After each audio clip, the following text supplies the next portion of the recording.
Ignite is an ongoing series of speedy presentations. Each speaker gets only 5 minutes and 20 slides that auto-advance every 15 seconds.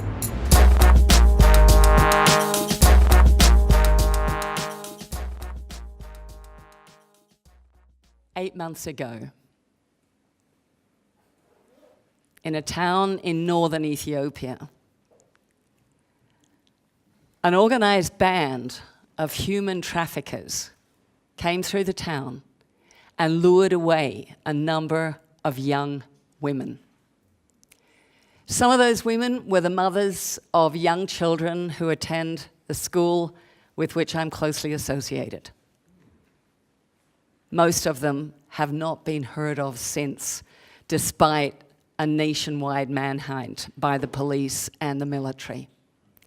How I wish that I had known our next speaker back then. He probably would have had some very good advice. Because our next speaker, Brian Iselin, is an ex-soldier and a former federal agent. He is now a counter-organized crime and counter-intelligence expert, running operations against global organized crime around the world, including in places like China, Mongolia, and North Korea. For more than 15 years, Brian has served on the front line of a movement combating modern slavery and human trafficking in more than 50 countries around the world, from Colombia to Cambodia. His workplaces have been places like plantations, mines, brothels, pedophile hangouts, drug and human trafficking routes, and factories. Brian now runs Slave Free Trade, a Geneva-based NGO. And tonight, he is going to be talking to us about how to end the enslavement of people around the world who are making the things we buy. Hold on to your seats, ladies and gentlemen, because this is not Hollywood. Brian Iselin. Thanks.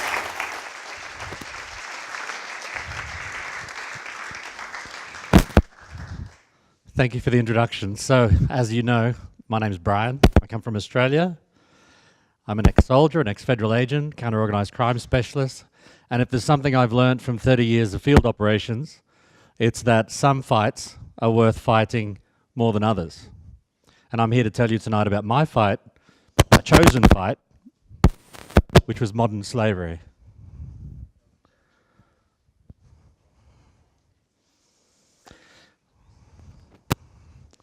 So, most people, when I start talking about modern slavery, don't realize that that slavery still exists. There are, however, 45 million people in slavery around the world, and every single person in this room owns between 30 and 50 slaves. That is considered your individual slavery footprint for the average consumer in a Western country. There are 168 million children in child labour and 45 million people in the conditions of forced labour, slavery, and human trafficking. And when I talk about these subjects, forced labour and slavery, I'm often asked, what does it mean? And I can tell you from field experience what it means is, from where I've been, it's children as young as 5 going into mica mines to pull out the shiny stuff that goes into the eyeshadow on the ladies in this room. It's children in China also as young as 5, indebted, indentured, bonded and trapped, tanning the leather that goes into our belts and our shoes, and using chemicals so strong it dissolves the bones inside their bodies as they work. Children become rag dolls to make us shoes. We don't know that these things are happening. Every day, though, we are buying the products of slavery. 75% of companies in the Western world admit that they likely have slavery in their supply chains, and it's true. At least 80% of what we see, I could take off 80% of my clothes, but I'll spare you that. 80% of what we buy is made or tainted by slavery at some point. The reason we don't know about it is because it happens in what's called supply chains. Supply chains are where the things that we buy originate or are put together. So that is, either it's the chocolate plantation, the coffee plantation, the rice paddy, you name it, or it can be in the factories that come after. The areas are numerous where you will see slavery. You'll see it in your clothes. So I've already mentioned leather, your rings, your makeup. You will see it in everything you wear. If you've got a smartphone on you, you've got slavery on you. If you have a laptop, you have slavery on you. These things are not without slavery. But I'm here to tell you that we can change it. And one of the things that we're doing is I've started an organization called Slave Free Trade. We're 9 months old, and we are out to end slavery in the things that we buy. There is a message of hope here, and that is that you can change all of this by being more careful about what you buy. The projects that we have, we're bringing blockchain technology to the fore at a moment in history where the technology has suddenly caught up with what I think is a new wave of human consciousness. We start thinking more carefully about what we buy, and an organization like Slave Free Trade can start telling you about that. We can tell you where every single person is in a supply chain. We can pull it up on a map.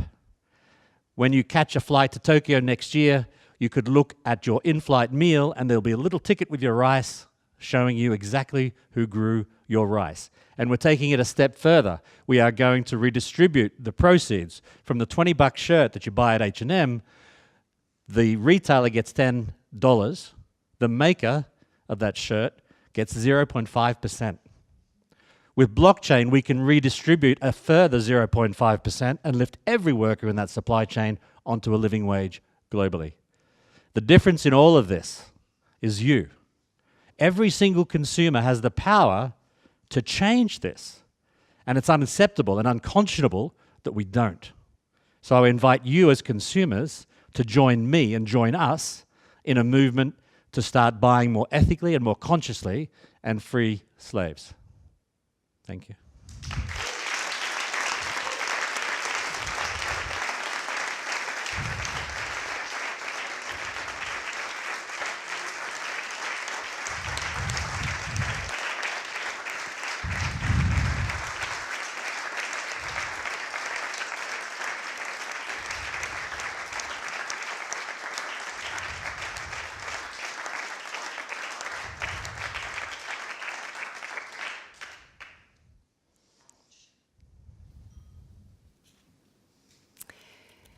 So where do we know when we go shopping?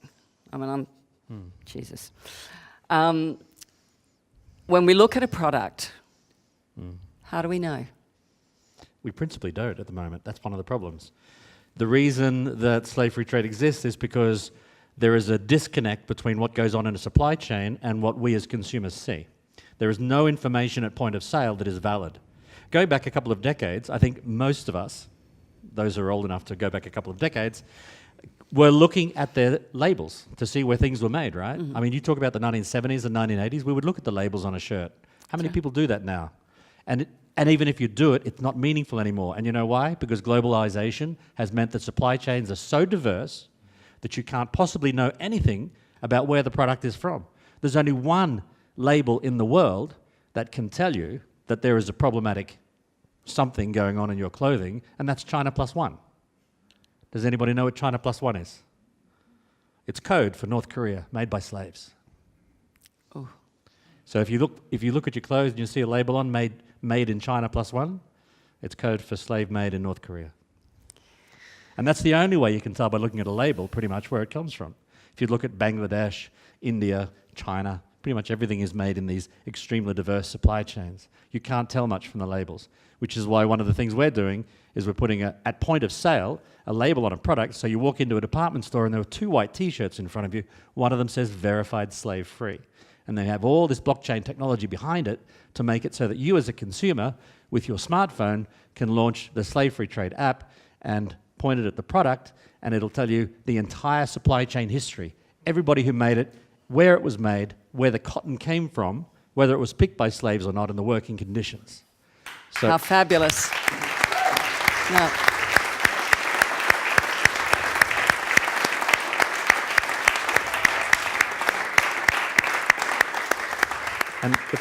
and if I could just add, one of the things Please that do. gives me great hope is that, and our entire project is founded on hope, because most people tell us when we start talking to them that consumers, most businesses, this is, big business in particular, they tell us that consumers don't care. And I think that's crap. I think 2/3 of consumers care. I think when we put products on the shelf that say verified slave-free, what do you think about the product next to it that's not? I think 2/3 of consumers at least want to buy that. And one of the problems at the moment is this differentiation in the market. So, for example, let's take 2 fishing fleets in the South China Sea. One fishing fleet is owned by somebody who wants to have free men on board. One fishing fleet, and I say men, I'm sorry, it's always men. So the other one has slaves on board. When their costs of production are really quite different, but when they get to port, their prawns are sold for the same. And they reach the market at the final destination the same. Slave-free and slave-made are not different in price, because the price, or the profits, are consumed right down in what's called tier 3 of the supply chain. So those 2 fishing captains, even though they've both got very different standards of the way they treat people, when they get to port, they're selling for exactly the same, because there's nothing to differentiate between those products. You start putting a label on one, you're creating a market for slave-free.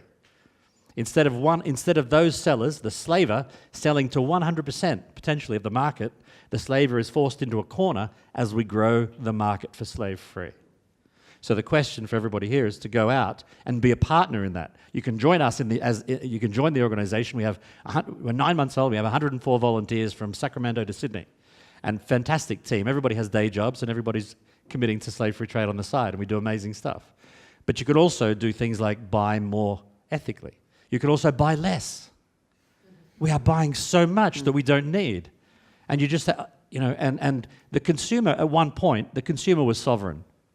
And we've lost that sovereignty. Every time I go into a menswear store, I'm bewildered by the things that they're trying to sell me. The consumer's not sovereign anymore. We're getting peddled all sorts of crap we don't need. The consumer will become sovereign when the consumer starts taking more control over what we're buying and how much we buy. So this is one of the elements of our project, founded on the hope that consumers can change this. sounds like all of us need to get this app, guys. Thank you so much, Brian. You're welcome. Thank you. You're welcome.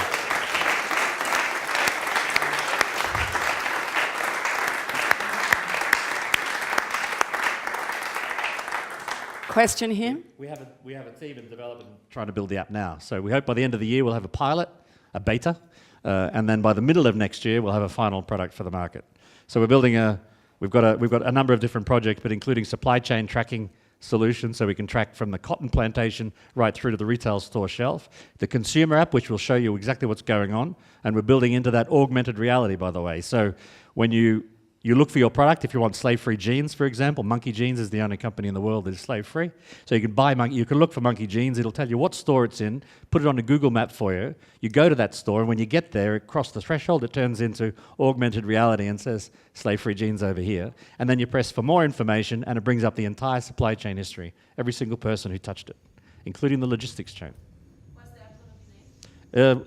We haven't got a name for it yet, probably slave-free trade. Thank you so much. I'm sure that Brian will be very happy to answer your questions at the end as well. Find him out there because this is colossally important. And you can find us on the web easily, slavefreetrade.org. Okay. Thank you so much. Fabulous.